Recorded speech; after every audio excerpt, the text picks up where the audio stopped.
আমাদের মাঝে উপস্থিত রয়েছেন বিশ্ব ইসলামী আন্দোলনের অন্যতম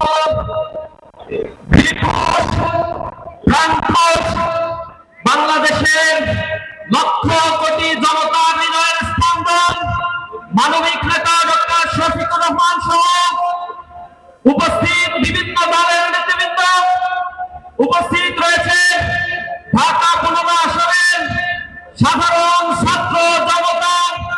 আসসালামু আলাইকুম ওয়া রাহমাতুল্লাহি ওয়া বারাকাতুহু। আমরা বাংলাদেশে বর্তমানে এক যুগ সন্ধিক্ষণের মুখোমুখি দাঁড়িয়ে রয়েছি। সহস্রাধিক প্রাণের বিনিময়ে জুলাই বিপ্লবে যে নতুন বাংলাদেশ স্বপ্ন আমাদের দেখিয়েছিল, যে জাগ্রত বিবেকগুলো সেদিন রাজপথে দাঁড়িয়ে বাতিলের রক্ত চক্ষুকে উপেক্ষা করে সংগ্রামে মুখর হয়ে রাজপথ কাঁপিয়েছিল, সেই বিশ্বব্যাপী জুলাই বিপ্লব পরবর্তী একটি ইনসাফের বাংলাদেশ গড়ে তোলার জন্য আমাদের যে লড়াই সংগ্রাম, তারই অংশ হিসেবে আজ এই নির্বাচনে ইসলামী ছাত্র শিবির সহ অন্যান্য ছাত্র সংগঠনগুলো বাংলাদেশের কথিত শাসক রাজনৈতিক দল রাস্তায় নেমে এক মানবিক বাংলাদেশ গঠনের স্বপ্ন বাংলাদেশের মানুষকে দেখিয়ে যাচ্ছে। বাংলাদেশ জামাত ইসলামী তার সূচনা লগ্ন থেকে জুলুম নির্যাতনের পথ হারিয়ে মানুষের সামনে এক ন্যায় ইনসাফ এবং কল্যাণ রাষ্ট্রের স্বপ্ন দেখিয়ে যাচ্ছে। এই দলটিকে বারবার দমিত করার জন্য একাধিকবার এই দলটিকে নিষিদ্ধ করা হয়েছে, তার শীর্ষ নেতৃবৃন্দকে ফাঁসি দেওয়া হয়েছে। রক্তের পথ হারিয়ে এই বাংলার জমিনে আরো বেশি শক্তিশালী হয়েছে জামাত ইসলামী। আজ বাংলার টেকনাফ থেকে তেঁতুলিয়া প্রতিটি নগর বন্দর শহর প্রান্তরে শুরু হয়েছে, তারই বাংলার পক্ষে এক গণজোয়ার সৃষ্টি হয়েছে। দেশের দেশপ্রেমিক সার্বভৌমত্বের অতন্ত্র প্রহরী দলগুলো আজ একতাবদ্ধ হয়ে এক ঐক্যবদ্ধ বাংলাদেশের শিরোনাম তাদের দাবি মিলিয়ে তারা জয়গান শুরু করেছে।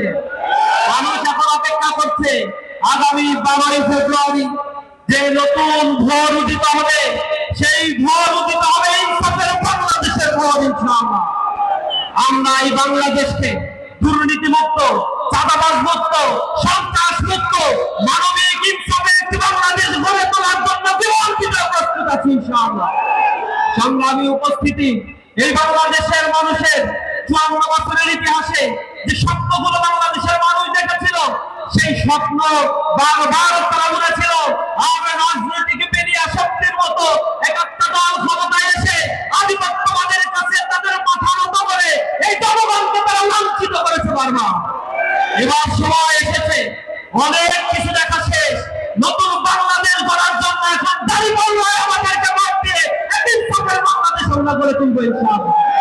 যারা জনগণের রায়কে পছন্দ করে না, ম্যান্ডেটকে পছন্দ করে না, হাইকোর্টের সামনে যায়, কোর্টকে ব্যবহার করে, এরপরে জাতীয় নির্বাচন কমিশন যেটি তার সামনে অবরোধ করে ছাত্রদের অধিকার, সেই ছাত্র সংসদ নির্বাচনগুলো যারা হতে দেয় না, যারা বলে এইগুলো হারার ভয়ে তারা এই নির্বাচন থেকে পিছিয়ে এসে এমন কোন চক্রান্ত নাই যা এই ছাত্র সংসদ গুলোতে তারা করে না। তাদের দলীয় এজেন্ডা বাস্তবায়নের জন্য তাদের দলীয় সকল লোকদেরকে তারা ব্যবহার করেছে।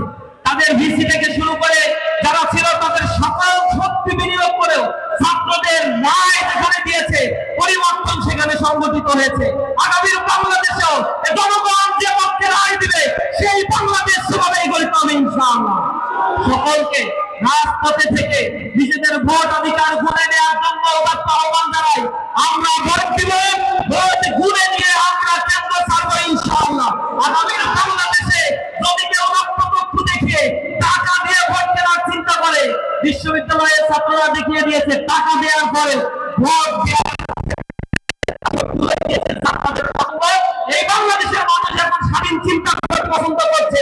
সুতরাং তাদেরকে কোনো কার্ডের হাইকোর্ট দেখে লাভ নাই। বাংলাদেশকে সদস্যমুক্ত, দুর্নীতিমুক্ত এই হিসাবে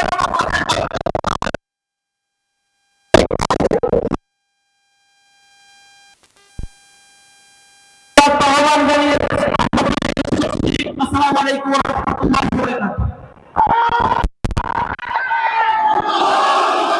সম্মানিত উপস্থিতি, আজকের এই